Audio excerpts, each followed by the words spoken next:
तो अब हम आपको रूस के द्वारा की गई कार्रवाई की आज की स्थिति से अवगत कराते हैं। साथियों, रूस अभी तक 6 यूक्रेनियन शहरों पर कब्जा कर चुका है। 6 यूक्रेनियन शहरों के अंदर ये जो शहर हैं लोहांस्क, डोनेत्स्क, मेलिटोपोल, मारियोपोल, ज़ेपोरिज़िया, क्रीमिया, ये वो शहर हैं जिस पर रूस का कब्जा है। 365 दिन की जो वॉर है, इसके अंदर फिलहाल जो आपको ये क्षेत्र दिखाई दे रहे हैं जहां रशियन कब्जा है, उसको हम आज के 1 साल की तस्वीरों में आपके साथ साझा करेंगे। आपके सामने तस्वीरें साझा करें, लेकिन उससे पहले कुछ फैक्ट्स बताते हैं। साथियों, इस वॉर के अंदर अभी तक 27,000 से ज्यादा लोगों की जानें जा चुकी हैं। 1.86 करोड़ लोग अपने घरों को छोड़कर, अपने देश को छोड़कर दूसरे घरों में पलायन कर चुके हैं। 50 लाख से अधिक बच्चों की पढ़ाई रुक गई है। छोटे बच्चों को पढ़ने वाली स्कूलें बची ही नहीं हैं। जंग में वो सब खत्म हो गया।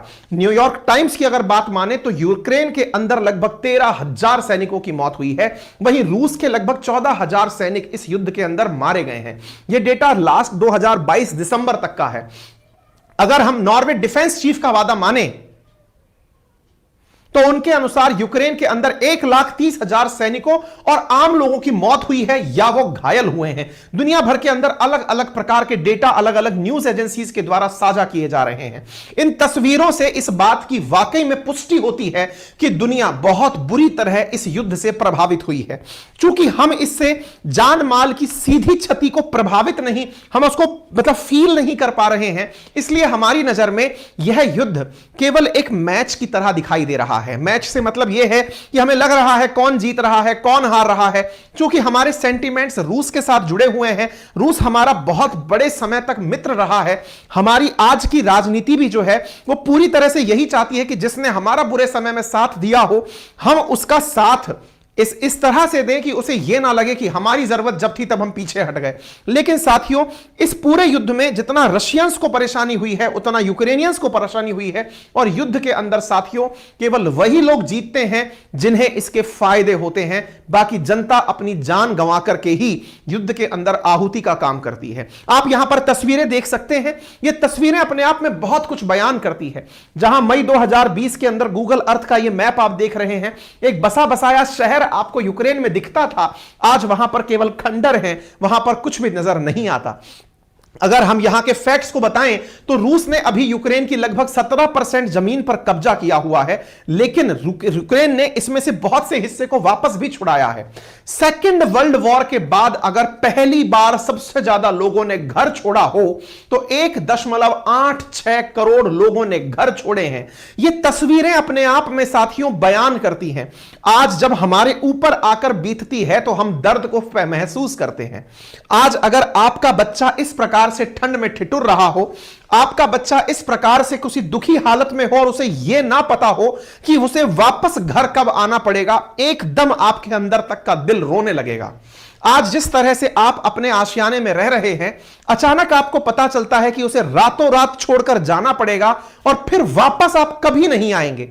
आप ऐसी स्थिति को जब खुद से कभी फील करेंगे ना तो एकदम सेटबैक में चले जाएंगे कि युद्ध से असल में किसे क्या मिला। आप यहां पर देख सकते हैं साथियों, तभी तो भारत एक ही लाइन बोलता है कि दुनिया में युद्ध रोकने का केवल एक ही आधार है और वो है पीस, डिप्लोमेसी और डायलॉग, दैट इज PDD।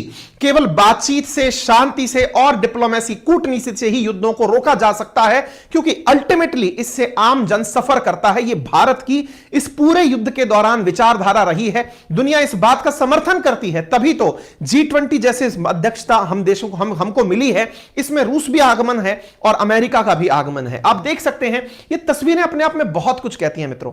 ये अपने आप में आपको बताती हैं कि कैसे आप रातों रात अपना घर छोड़ने के लिए विवश होते हैं।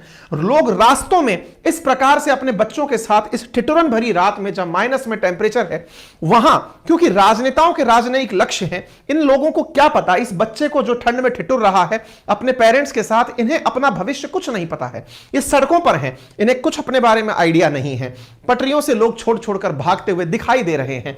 पोलैंड में यूक्रेन से निकलकर लगभग 96 लाख लोगों ने पलायन किया है। उनका वापस क्या होगा किसी को नहीं पता, क्योंकि जिस जगह से वो छोड़कर भागे हैं वहां तो अब कोई और मुल्क राज कर रहा है, और अगर मुल्क नहीं तो किसी और बड़े व्यक्ति ने उस पर कब्जा कर लिया होगा। 28 लाख से ज्यादा यूक्रेन के लोग जान बचाने के लिए रूस में भी घुस गए। ये हमें मत मारो, राजनीतिक युद्ध है, हमें अंदर ले लो। दुनिया भर के अंदर पोलैंड, बेलारूस, हंगरी, यूक्रेन, रूस, इतने सारे लोगों ने पलायन किया। स्लोवाकिया, रोमानिया, मालदोवा, ये सब लोग इधर से उधर निकलकर जान बचाने के लिए दूसरे देशों में भागे हैं। तबाही को अगर आप तस्वीरों में देखें, मैंने आपसे फिर से कहा था, सेशन की शुरुआत में एक लाइन बोली थी कि आप इस युद्ध की आज की बरसी को, आज की जो वर्षगांठ हो रही है इस युद्ध की, उसे आप इस तरह से देखें कि इसने कैसे जख्म दिए, किसे क्या मिला। क्योंकि असल में युद्ध के अंदर कोई जीतता है, कोई हारता है, तय है, लेकिन असल में मानवता को क्या मिला? केवल जख्म, इसके अलावा कुछ नहीं। कोई भी देश इसमें अगर खुश है तो वो जिसके हथियार बिक रहे हैं, that is America, nothing else. इसके अलावा कोई खुश नहीं है। सब तरफ तबाही, सब बर्बाद हो रहे हैं, मरे जा रहे हैं, मिटे जा रहे हैं। लेकिन ठीक है, शायद इसी को कलयुग कहते हैं। सह अस्तित्व का भाव ही शायद इस संसार से कहीं खत्म हो गया है। खैर कोई नहीं, आप यहां पर फिलहाल जो तस्वीरें देख रहे हैं, 50 लाख करोड़ रुपए से ज्यादा का नुकसान यूक्रेन को हुआ है। 12 एयरपोर्ट तबाह हुए हैं, 1 लाख से ज्यादा कारें खत्म हुई हैं, खेती की मशीनें, 2500 से ज्यादा बच्चों के स्कूल, बड़े बड़े शॉपिंग मॉल, बंदरगाह, इसके साथ साथ 10 में से 1 अस्पताल, 1,40,000 घर, ये युद्ध के अंदर तबाह हुए हैं। अब आप कहेंगे युद्ध है तो तबाही तो होगी ही, आप ऐसा क्या सेंटिमेंटल भाषण दे रहे हैं? लड़ेंगे तो लड़ेंगे, तो मरेंगे भी, इसमें कौन सी बड़ी बात है। लेकिन इन लोगों ने खुद ने युद्ध नहीं चुना था। चुना था एक तरफ जेलेंस्की ने तो एक तरफ रूस ने। दोनों रूस के मतलब पुतिन ने, दोनों ने अपनी तरफ से युद्ध का चुनाव किया। युद्ध के चुनाव में इन लोगों ने केवल इतनी गलती की कि ये उस क्षेत्र में रहते थे जो सबसे ज्यादा प्रभावित हो रहा था। आज भी बहुत से ऐसे क्षेत्र हैं जो इस युद्ध से अप्रभावित हैं, वो अपनी किस्मत को धन्यवाद दे रहे होंगे। फोर्ब्स का दावा है कि कम से कम 9 लाख करोड़ रुपए का तो यूक्रेन के अंदर इंफ्रास्ट्रक्चर लॉस कर दिया है रूस ने। यूक्रेन के राष्ट्रपति व्लादिमीर जेलेंस्की के अनुसार देश को 50 लाख करोड़ रुपए से ज्यादा का नुकसान हुआ है। 40 देशों ने हालांकि यूक्रेन को मदद पहुंचाई है, जिसकी वजह से 9.5 लाख करोड़ रुपए की मदद पहुंची। और यह मदद अपने आप में इनकी इंफ्रास्ट्रक्चरल हुई जो लागत है या नुकसान है उसके बराबर है। इस पूरी लागत में दुनिया भर के बड़े राजनेताओं ने यूक्रेन का समर्थन दिया। असल मायने में यह जान लीजिए कि यही युद्ध की शायद सबसे बड़ी वजह थी। यदि आप में से कोई यह जानना चाहे कि इस जनता ने अपने ही राजनेताओं को ऐसा करने से क्यों नहीं रोका, तो इसके पीछे का यह सॉल्यूशन शायद आपको समझ में आ जाए। यूक्रेनियंस की या यूक्रेन के लोगों की अगर कोई गलती रूस की नजर में है तो वो क्या है? तो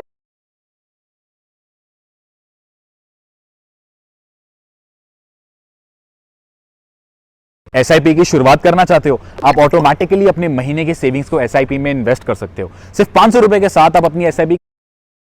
तो उसकी नजर में, जो रूस की नजर में गलती है वो ये है कि यूक्रेन के लोगों ने अपने ये जो जेलेंस्की है इसको क्यों नहीं हटाया। पुतिन बार बार एक ही लाइन बोल रहे हैं कि मैं यूक्रेन पर हमला नहीं करना चाहता था, और साथियों वास्तविकता भी है 1991 से लेकर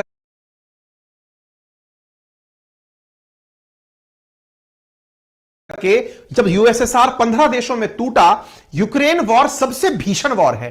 जबकि यूएसएसआर टूटने से 15 और भी देश बने थे। 15 देशों के अंदर Uzbekistan, Kazakhstan, Kyrgyzstan, Turkmenistan, Belarus, ये अजरबैजान, ये सब देश बने थे। रूस इनके साथ सह अस्तित्व से रह रहा है। फिर ऐसा क्या हुआ कि यूक्रेन पर ही हमला हुआ? यह भी एक ऐसा पक्ष है जो आपको पता होना चाहिए। हो सकता है आप में से बहुत सारे लोगों ने अब तक यह विचार कर लिया हो कि इसका मतलब पुतिन गलत है, लेकिन पुतिन का जो डर है अब आप वो भी जान लीजिए। पुतिन का कहना यह है कि जिस तरह से सेकेंड वर्ल्ड वॉर के बाद शुरू हुए कोल्ड वॉर ने, जिसमें अमेरिका ने यूएसएसआर को 15 टुकड़ों में तोड़ दिया, अब वही 15 टुकड़ों में से एक टुकड़ा यूक्रेन ना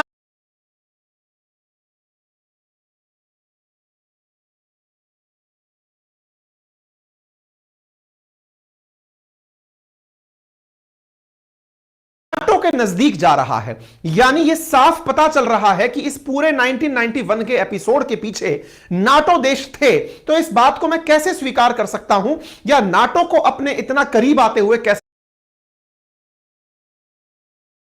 देख सकता हूं? तो पुतिन ने असल में रिटेलिएट किया है।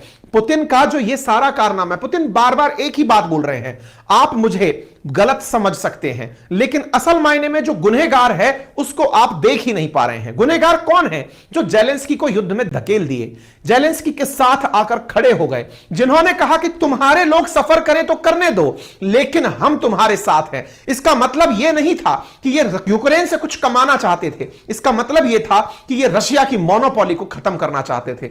यानी यूएसएसआर जो विचारधारात्मक रूप से यूएसए को हमेशा कंपटीशन देता आया, उसको ये नीचे दिखाना चाहते थे और उसको नीचा दिखाने के लिए इन लोगों ने जेलेंस्की के साथ कंधे से कंधा मिलाया। तो जो पुतिन का नजरिया है अब आप वो भी जान लीजिए। जनता का नजरिया आपने जान लिया, अब पुतिन का नजरिया जान लीजिए। पुतिन का मानना है कि एक तरफ जनता ने अपने साथ में एक ऐसे नेता को रखा जिसको अगर वो चाहते तो बदल सकते थे, अगर उसे बदल देते तो यूक्रेन पर हमला नहीं होता, क्योंकि इस नेता की जिद ने कि मैं यूक्रेन को नाटो में शामिल करूंगा, मैं यूक्रेन को यूरोपियन यूनियन में लेकर जाऊंगा, इसी ने पुतिन को भड़काया। पुतिन को असल मायने में जिससे सबसे ज्यादा जिद थी वो इस बात से थी कि आप मुझसे टूटकर पहले अलग बने और अलग बन के आप अब मेरे खिलाफ के गुट में शामिल हो रहे हैं। इसका मतलब कल को आप मेरे अंदर भी एंटर करेंगे और जो यूक्रेन में रूस समर्थित लोग रहते हैं उनका आप दमन करेंगे, इसलिए मैंने रिटेलिएशन किया है।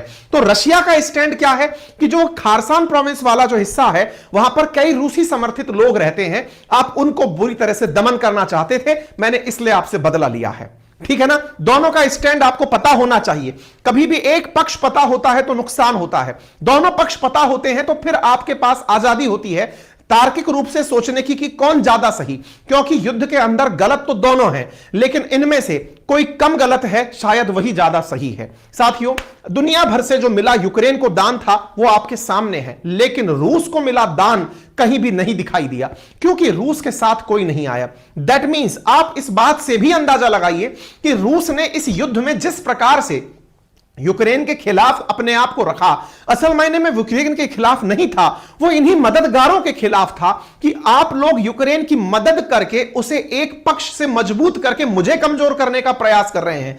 लेकिन इस युद्ध में जिस प्रकार से जेलेंस्की हीरो बनकर के वेस्टर्न मीडिया में बने, पुतिन भी एक दिन हीरो कहे जाएंगे। और वो किस लिए कहे जाएंगे उसके पीछे का कारण जान लीजिए, क्योंकि पुतिन वो व्यक्ति बनेंगे जिसके साथ शायद ही दुनिया का कोई देश खुलकर सामने आ रहा था। खुलकर जब कोई देश सामने नहीं आया, यूएन की वोटिंग होती है कल के दिन, उसमें केवल 7 लोग यूएन रशिया के साथ आते हैं। ऐसी स्थिति में इंडिया, चाइना, पाकिस्तान जैसे देश उस वोटिंग से किनारा कर लेते हैं कि हम किसी का पक्ष नहीं लेंगे। दैट मींस खुलकर जिस तरह से यूक्रेन के समर्थन में दुनिया चली आई, रूस के समर्थन में कोई नहीं गया। इसका सीधा सा अर्थ यह है कि पुतिन ने इतने सारे लोगों को एक तरफ से एक डंडी से हाँक दिया। यह भी अपने आप में एक बहुत बड़ा मैसेज है।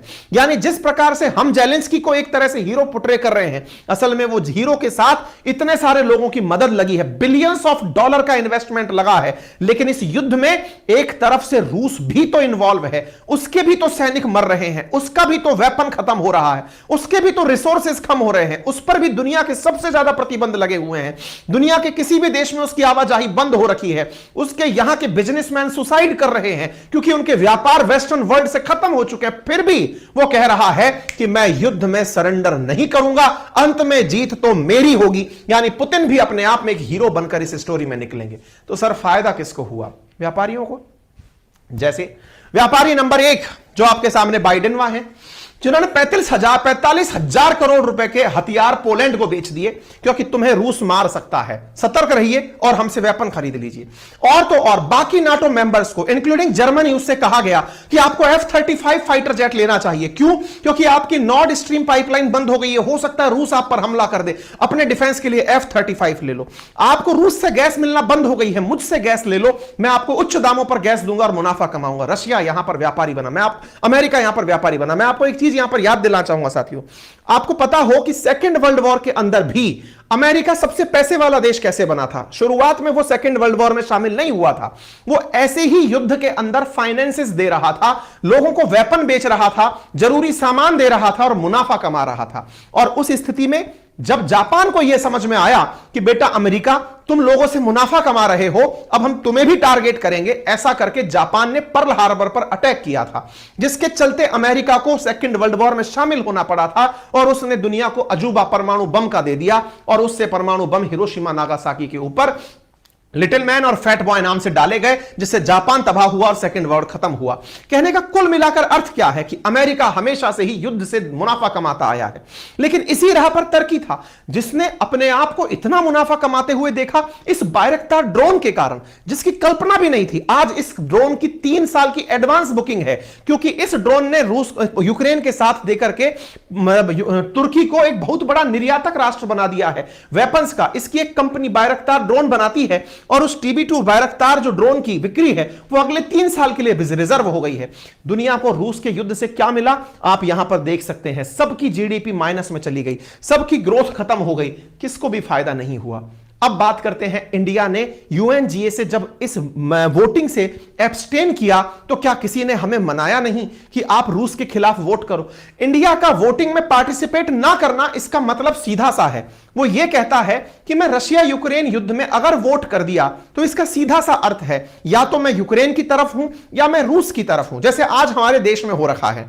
आप या तो मोदी के तरफ हैं या मोदी के विरोध में हैं, या आप ये समझकर चलिए अगर आपको राष्ट्र प्रेम दिखाना है तो इसका मतलब माना जाता है कि आप सत्तारूढ़ पार्टी के समर्थन में हैं। आप एक बार भी देश प्रेम की बात कर दीजिए, आपको जितने भी पॉलिटिकल एनालिस्ट हैं वो उठाकर डाल देंगे आहा मोदी भक्त है ये तो, और आप एक बार भी राष्ट्र के विरोध में बात कर दीजिए ओहो ये तो देशद्रोही है। या 2 ही पैमाने हैं, या तो आप राष्ट्रभक्त हैं तो मोदी भक्त हैं, और अगर आप विरोधी हैं तो आप राष्ट्रद्रोही हैं।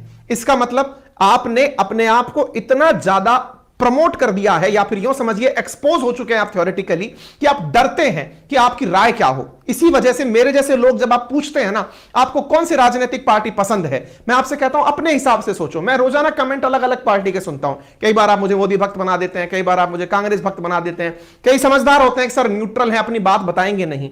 ऐसा ही स्थिति भारत ने अपना रखी है UN के अंदर। क्या विचारों से देखकर समझ में ही नहीं आता इंडिया रूस के साथ है या अमेरिका के साथ है। अमेरिका के साथ भी वो व्यापारिक डील करता है, रूस के साथ भी व्यापारिक डील करता है। समझने वाले अपने हिसाब से समझते हैं कि साहब इंडिया ने वोटिंग से एब्सटेन कर दिया, मतलब इसके अंदर पार्टिसिपेट करने का मतलब था अगर विरोध में पार्टिसिपेट किया तो यूक्रेन के साथ, और अगर पक्ष में पार्टिसिपेट कर दिया तो रूस के साथ। इंडिया कहता है मेरी तो आइडियोलॉजी अलग है, मेरी आइडियोलॉजी है कि यह समय युद्ध का नहीं है। तो बोले किसका है, बोले पीस शांति का है, डिप्लोमेसी का है और डायलॉग का है।